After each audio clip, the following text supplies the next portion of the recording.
उत्तर प्रदेश में 10 सीटों पर उपचुनाव होने वाले हैं। विधानसभा की इन 10 सीटों पर जो उपचुनाव होने वाले हैं, ये उपचुनाव ही तय कर देंगे कि साल 2027 का यूपी विधानसभा चुनाव कैसे रहने वाला है।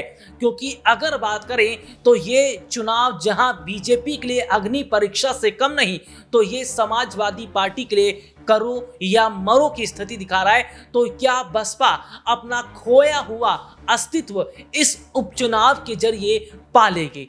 इस उपचुनाव का अगर हम जिक्र कर रहे हैं तो जिक्र इसका भी करेंगे कि जहां बीजेपी की सहयोगी पार्टियां आपस में लड़ती नजर आ रही हैं, सीट शेयरिंग का मुद्दा हो रहा है। क्योंकि बीजेपी 9 सीटों पर चुनाव लड़ रही है, एक पर आरएलडी को जगह दी लेकिन अपना दल को छोड़ दिया, निषाद पार्टी को छोड़ दिया, ओपी राजभर को अलग कर दिया। तो सीट शेयरिंग को लेकर समाजवादी पार्टी और कांग्रेस में भी हालात ठीक नहीं है। लेकिन सबकी नजर एक सीट पर है, वो सीट कोई और नहीं, अयोध्या की मिल्कीपुर सीट है, जहां पर कांग्रेस की नजर है, सपा की नजर है, बीजेपी की नजर है, मायावती की नजर है। और आज हम बात करेंगे सीटों को लेकर। वो 3 कौन सी ऐसी सीट हैं जिन पर यह कहा जा रहा है कि भारतीय जनता पार्टी का चुनाव हारना तय है, और उन 3 सीटों का जिक्र मैं जरूर करूंगा। लेकिन सबसे पहले हमारे साथ हमारे इस प्रोग्राम में जो खास मेहमान जुड़े हुए हैं, अमन सर वरिष्ठ पत्रकार हैं। सर, सबसे पहले तो बहुत बहुत स्वागत है इस प्रोग्राम में आपका।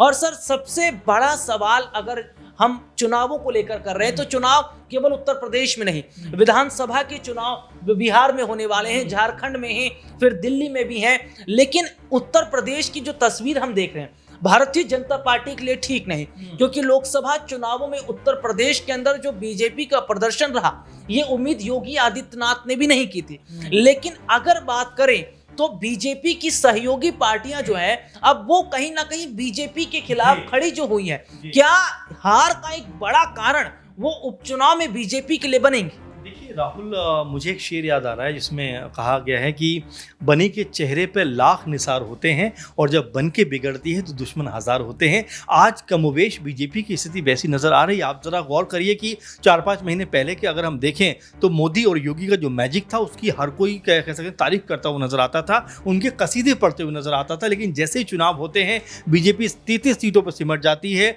इंडिया गठबंधन लगभग 44 सीटें प्राप्त करता है। उसके बाद सारे का सारा का जो माहौल है, अटेंशन है, वो इंडिया गठबंधन की तरफ आ जाती है। उससे बड़ी बात जो अयोध्या सीट जहां पर बीजेपी अपने आप को बड़ा तुर्रम खान मान के चल रही थी, बड़े बड़बोले बयान दे रही थी, हर जगह राम के नाम पर वोट मांग रही थी, उसी अयोध्या ने बीजेपी को बुरी तरह से हरा दिया। इसके बाद तो मानो बीजेपी की जो आंखें थी वो चौंधिया गई कि ये हुआ क्या, कैसे हुआ कि अयोध्या सीट भी हम हार सकते हैं। इसके बाद आपस में ही रारबाजी का सिलसिला शुरू हुआ। प्रमोद कृष्णम जो कांग्रेस से बीजेपी में गए हैं, उन्होंने ये बात कही कि इस हार में पार्टी का ही कोई बड़े नेता शामिल है। केशव प्रसाद मौर्य की बौखलाहट आपने देखी, तमाम और बाकी नेता, संगीत सोम हो, संजीव बालियान हो, आपस में लड़ते हुए नजर आए। इन सब का कहीं ना कहीं यही अर्थ निकल कर सामने आता है कि बीजेपी के अंदर जो तालमेल होना चाहिए राहुल, वो यहाँ पर अब नजर नहीं आ रहा है। आप देखिए केशव प्रसाद मौर्य, हालांकि आप तारीफ कर रहे हैं योगी जी की, लेकिन कुछ दिनों पहले तक काफी आलोचना कर रहे थे कि संगठन से बड़ा कोई नहीं होता। अब जरा मिल्कीपुर सीट की बात आप कर लीजिए, अयोध्या की सबसे इंपॉर्टेंट सीट बनी हुई है। अयोध्या को लेकर चलिए एक बार के लिए मान लिया गया कि चलिए सपा की जीत हो जाती है, सपा जीत जाती है। लेकिन अगर उपचुनाव में बीजेपी हार गई तो फिर क्या बहाना इनके पास होगा? इसी बात की जो कह सकते हैं कि जो फिक्र है वो इस समय बीजेपी आला कमान को खाई जा रही है। लगातार इसको लेकर मीटिंग चल रही है, सीएम योगी मीटिंग कर रहे हैं, कभी आरएसएस के साथ में कल उन्होंने मीटिंग की है। तो अब आप देखिए कि जमीनी स्तर पर जो स्थिति बीजेपी की है उसको मजबूत करने के लिए अब आरएसएस को भी बीजेपी तवज्जो देती हुई नजर आ रही है। तो आप ये मानकर चलिए कि यूपी का चुनाव है बहुत ज़्यादा इंटरेस्टिंग होने वाला है, खासकर उपचुनाव की हम बात कर रहे हैं। साथ में जो उनके सहयोगी जो दल हैं वो तो भाई मानने को राजी नहीं है। जयंत चौधरी कह रहे हैं कम से कम 3 नहीं तो 2 तो मुझे चाहिए। और 2 पे तो सुना है कि तैयारी भी शुरू हो गई है। आप खैर की बात करिए अलीगढ़ की, और इसके अलावा जो मीरापुर की सीट है उन दोनों पर तैयारी शुरू हो गई है। आप संजय निषाद के बारे में आप देखिए, कह रहे हैं मजबा की और जो है एक और सीट हमें दीजिए, 2 सीटों की मांग कर रहे हैं वो। इसके अलावा आप ओपी राजभर की बात करिए, वो भी एक सीट मांग रहे हैं, अनुप्रिया पटेल भी एक सीट मांग रही है। तो आखिर 10 सीटों में से बीजेपी कितने पे लड़ेगी, ये बड़ा सवाल बनता चला जा रहा है। और साथ में राहुल, जिस तरह से हम देख रहे हैं कि जो सहयोगी दल हैं वो बीजेपी के ऊपर लगातार दबाव बना रहे हैं। अब इस दबाव को बीजेपी किस तरह से हैंडल करेगी, ये देखना बहुत दिलचस्प होने वाला है, क्योंकि अगर हालात जस के तस बने रहे तो बीजेपी के लिए इस स्थिति से निकलना बेहद मुश्किल हो जाएगा। जी। और देखिए, मैं 3 सीटों का जिक्र कर रहा था, 3 में से तीनों सीटों का जिक्र करें, वो सीट है मिल्कीपुर, कटहरी और फूलपुर। ये तीनों सीटें अपने आप में अहम है। फूलपुर की जिम्मेदारी केशव प्रसाद मौर्य के पास है। सपा ने कटहरी से शिवपाल को उतार दिया। मिल्कीपुर की जो जिम्मेदारी है वो योगी आदित्यनाथ ने ली है। तो अगर मैं बात करूं सर, इन तीनों सीटों को लेकर बहुत हाई प्रोफाइल सीटें, हॉट सीटें ये।